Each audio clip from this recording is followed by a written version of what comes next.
Hi everyone and welcome back to the channel. At this point in time I'm only days away from flying out to Geneva to do my 7-day hiking trip.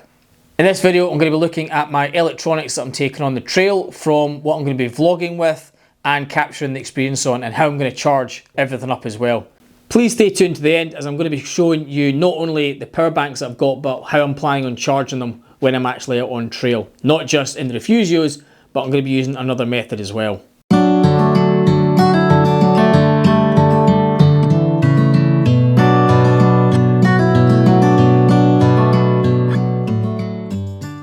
So when I'm out on the trail, I'm going to be recording all my experiences and hopefully making videos as I'm out on trail for the YouTube channel on my GoPro Hero 9. I've also got this selfie stick here as well that I got from Amazon. Folds out, decent length, and it's also got a set of bipod legs on the bottom as well. I'll also be taking pictures out on the trail on my Canon 250. I would vlog on this, but unfortunately I can't charge it out on the trail. So I've only got one battery, so it will last me the 7 days taking the photographs. Along with my GoPro, I'll probably be taking at least 3 batteries. I might drop down to 2. These are the newer batteries that can deal with the cold conditions, especially if I'm up on high elevation, so I don't want these running out on me. I can charge my GoPro batteries out on the trail. I've got this portable charger here. This is space for 3 batteries, and it's got a USB-C in the bottom. I can plug this in, charge these up quite happily.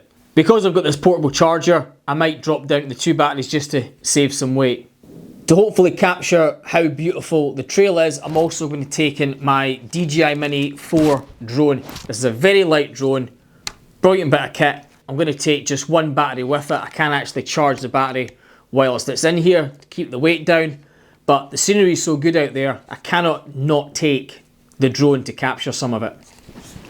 With the drone, I've also got the RC controller. This will also be going as well. To save the weight, I'm not going to be taking the bulky travel bag that the drone comes with. Instead, I'm going to be using bubble wrap. This is an old envelope here. As you can see, the RC controller will fit in, keeping it protected from any damage, and it's also very lightweight.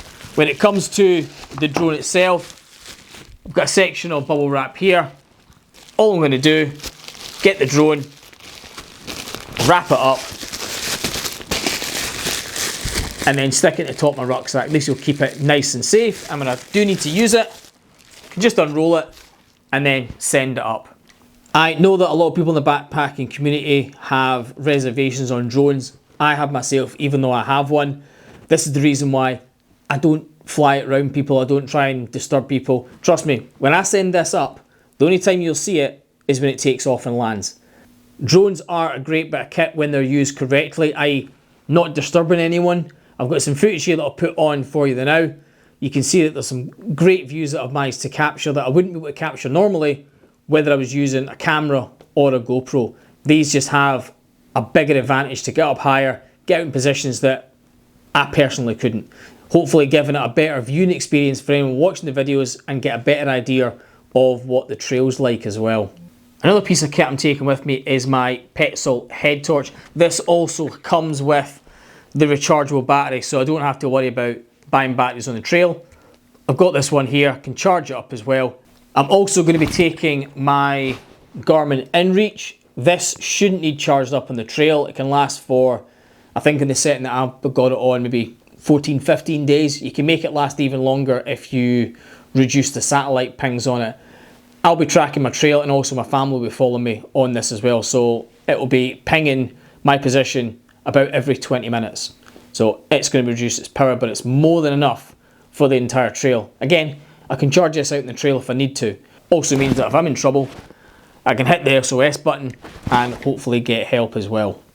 I'll also be taking these old Bluetooth headphones with me, not to listen to music because I want to enjoy the nature that I'm in, but this is for when I'm making my videos and listening to the playbacks. I'm not disturbing anyone in the campsites. So that's all these are going to be for. A little bit bigger and heavier than my sports ones, but the charging box that they come in is a bit big. These can simply be plugged into my charging device, and I don't need an extra box to put them in to charge them up. To charge up my equipment, I've got these 2 Anker fast charge cables. One is USB to USB, one is USB to USB. So I've got these to charge up any of my electronics. I'm also taking the charging cable for my Garmin InReach Solar.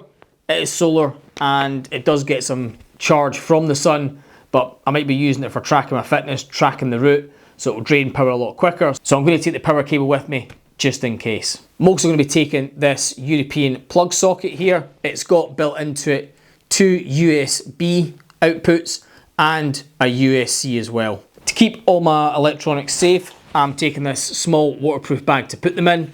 It's from Carrymore, waterproof, and it's got the roll top as well. Because I'll be doing vlogs out there and uploading any videos to my phone so I can do a bit of editing, rather than transferring the video and pictures from my cameras to my phone via Bluetooth, which will drain power and take time, I've got this little SD card adapter which will connect to my phone.